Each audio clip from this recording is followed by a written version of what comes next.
Inilah Injil suci menurut Yohanes. Sekali peristiwa, Yesus berkata kepada orang-orang Yahudi, "Bapakku bekerja sampai sekarang, maka aku pun bekerja juga." Karena perkataan itu, orang-orang Yahudi lebih berusaha lagi untuk membunuh Yesus, bukan saja karena ia meniadakan hari Sabat, tetapi juga karena ia mengatakan bahwa Allah adalah Bapanya sendiri, dan dengan demikian menyamakan dirinya dengan Allah. Maka Yesus menjawab mereka, "Aku berkata kepadamu, sesungguhnya anak tidak dapat mengerjakan sesuatu dari dirinya sendiri, jikalau ia tidak melihat Bapa mengerjakannya. Sebab apa yang dikerjakan Bapa, itu juga yang dikerjakan anak. Sebab Bapa mengasihi anak, dan ia menunjukkan kepadanya segala sesuatu yang dikerjakannya sendiri, bahkan ia akan menunjukkan kepadanya pekerjaan yang lebih besar lagi daripada pekerjaan-pekerjaan itu, sehingga kamu menjadi heran. Sebab sama seperti Bapa membangkitkan orang-orang mati dan menghidupkannya, demikian juga anak menghidupkan siapa saja yang dikehendakinya. Bapa tidak menghakimi siapapun, melainkan telah menyerahkan penghakiman itu seluruhnya kepada anak, supaya semua orang menghormati anak sama seperti mereka menghormati Bapa. Barang siapa tidak menghormati anak, ia juga tidak menghormati Bapa yang mengutus dia.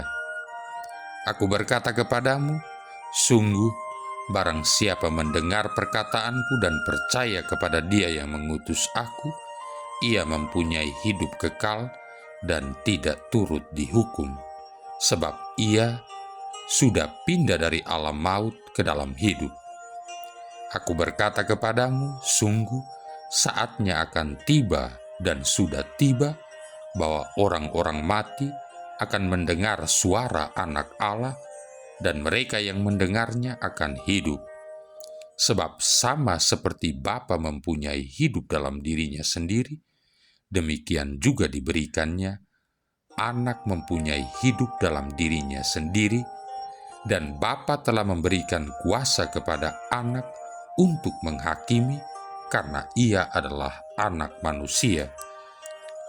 Janganlah kamu heran akan hal itu, sebab saatnya akan tiba bahwa semua orang yang di dalam kubur akan mendengar suara Anak, dan mereka yang telah berbuat baik akan keluar dan bangkit untuk hidup yang kekal. Tetapi mereka yang telah berbuat jahat akan bangkit untuk dihukum. Aku tidak dapat berbuat apa-apa dari diriku sendiri. Aku menghakimi sesuai dengan apa yang aku dengar, dan penghakimanku adil, sebab aku tidak menuruti kehendakku sendiri, melainkan kehendak Dia yang mengutus aku." Demikianlah sabda Tuhan.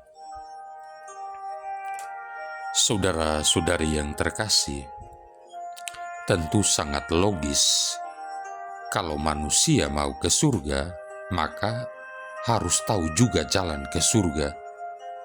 Tidak mungkin kalau orang tidak tahu jalan ke surga, bisa membawa orang lain ke surga. Adalah manusia atau nabi palsu dan pembohong besar kalau ia tidak mampu membawa manusia ke surga, tetapi menyatakan dengan mengklaim dirinya mampu membawa manusia ke surga. Dan bohongnya akan bertambah kentara apabila dia sendiri matinya dikuburkan dan tidak bisa bangkit lagi. Kalau manusia tidak tahu jalan ke surga, maka ia harus dibantu oleh orang yang tahu jalan ke surga. Orang tersebut adalah Yesus Kristus. Yohanes bab 1 ayat 1-18 bab 3 ayat 16, Markus bab 16 ayat 19, Lukas bab 24 ayat 50 ayat 51, Matius bab 28 ayat 18 sampai 20, Kisah Para Rasul bab 1 ayat 9 sampai 11. Yesus adalah jalan dan kebenaran dan hidup. Yohanes bab 14 ayat 6. Yesus memulai suatu cara baru untuk menyelamatkan manusia dari kebinasaan sesuai dengan kehendak Allah dan demi berjumpa dengan Allah. Markus bab 8 ayat 34, Matius bab 16 ayat 24, Lukas bab 9 ayat 23. Sehingga hidup Kristiani sendiri mulai disebut jalan. Kisah Para Rasul bab 9 ayat 2, bab 18 ayat 25, bab 24 ayat 22. Tetapi dalam Injil Yohanes ungkapan ini lebih bermakna mendalam, yakni Yesus bukan hanya jalan dalam arti ajarannya mengantarkan kita manusia kepada kehidupan sejati, melainkan hanya Yesuslah satu-satunya jalan yang mengantar kita manusia kepada Bapa, kepada Allah. Jadi hanya Yesus sendirilah kebenaran dan kehidupan. Hanya Yesuslah yang menunjukkan apa yang benar, tak tergoyahkan, yang menjamin kita manusia untuk berorientasi ke arah hidup adikodrati. Dengan melaksanakan kehendak Allah secara sempurna, Yesus menggemakan kesetiaan Allah yang ditunjukkannya sepanjang sejarah. Sekaligus Yesus adalah kebenaran mutlak, wahyu terakhir, dan penuh keselamatan Allah untuk manusia. Sebagai kebenaran, Yesus memberi kehidupan pula karena Ia sendiri memiliki kepenuhan hidup, sehingga dirinya menunjukkan arah kepada manusia untuk sampai kepada hidup yang kekal. Yesus adalah kebenaran sebab sebagai anak yang telah menjadi firman manusia, Ia secara sempurna telah mengungkapkan Bapa kepada manusia. Yesus mengungkapkannya melalui aktivitas dan firman-Nya. Dengan cara itulah Ia menghantar manusia kepada Bapa, yaitu ke dalam kehidupan yang kekal. Saudara-saudari yang terkasih, seluruh hidup Yesus, firman dan perbuatan-perbuatannya dengan sempurna menyatakan Bapa, sebab Yesus bersatu dengan Bapa dengan cara yang tak terputuskan. Tetapi ayat ini jangan diartikan bahwa Allah telah digantikan oleh Yesus manusia. Aku di dalam Bapa dan Bapa di dalam aku. Artinya anak sehakikat dengan Bapa. Maka ajaran Yesus tidak berasal dari dirinya sendiri, tetapi dari Bapa.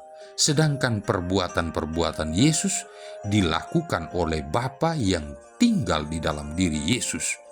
Dengan kata lain, ajaran Yesus dan mujizat-mujizatnya bukanlah karya manusia, melainkan karya ilahi.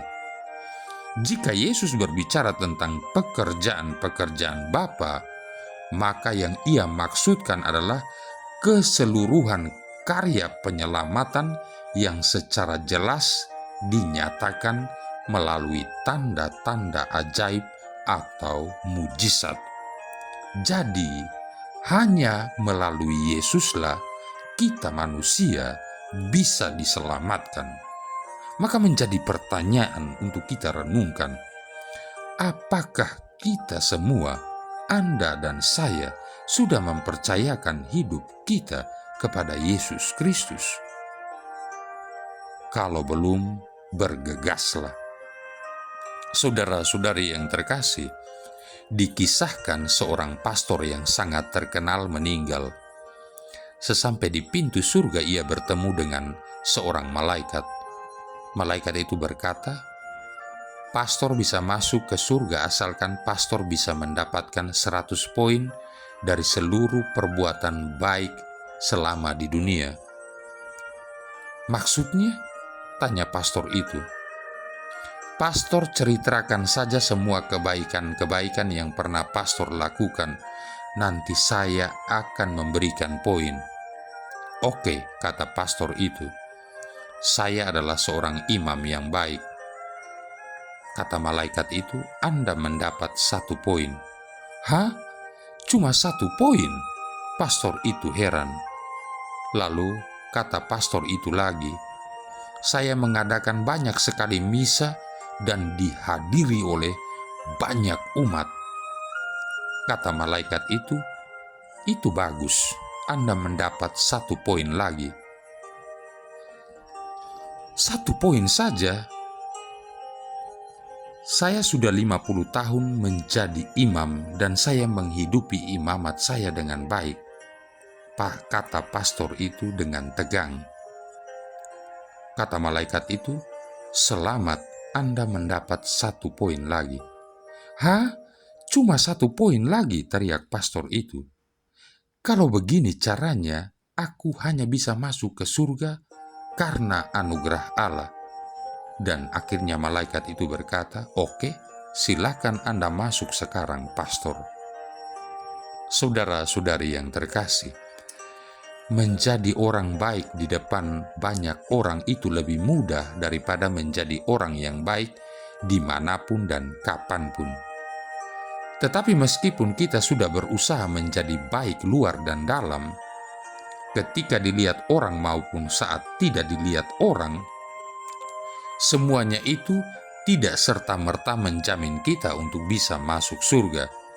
Karena surga bukan hanya sekedar perhitungan untung rugi perbuatan baik saja, tetapi lebih mengarah kepada kasih yang lahir dari iman kita kepada Sang Pembebas kita, yaitu Tuhan Yesus sendiri. Yesus Kristuslah yang nantinya akan membela kita di saat penghakiman terakhir. Iman kitalah yang menentukan kita akan hidup kekal bersama Bapa atau binasa selamanya di dalam bara api kekekalan. Segala perbuatan baik kita di dunia ini akan menolong kita untuk masuk surga kalau kita juga punya iman kepada Allah. Dan ingat, iman itu bukanlah rasa percaya dalam hati dan pikiran saja, tetapi nyata di dalam tindakan kasih. Bukan iman namanya jika ada tetangga susah tetapi kita tetap diam saja. Juga bukan iman namanya jika kita menolong sesama tanpa ada kasih Kristus di dalam hati dan hidup kita. Iman itu mempercayai, mempercayakan, dan terpercaya. Marilah berdoa. Allah Bapa Maharahim, Engkau mengganjar jasa orang saleh dan mengampuni orang berdosa dan bertobat. Kasihanilah kami yang berseru kepadamu. Semoga kami mengakui kesalahan kami dan memperoleh pengampunan. Dengan pengantaran Yesus Kristus Putramu Tuhan kami, yang bersama dengan Dikau dalam persatuan Roh Kudus hidup dan berkuasa, satu Allah sepanjang segala masa. Tuhan memberkati kita sekalian, Bapa, Putra, dan Roh Kudus.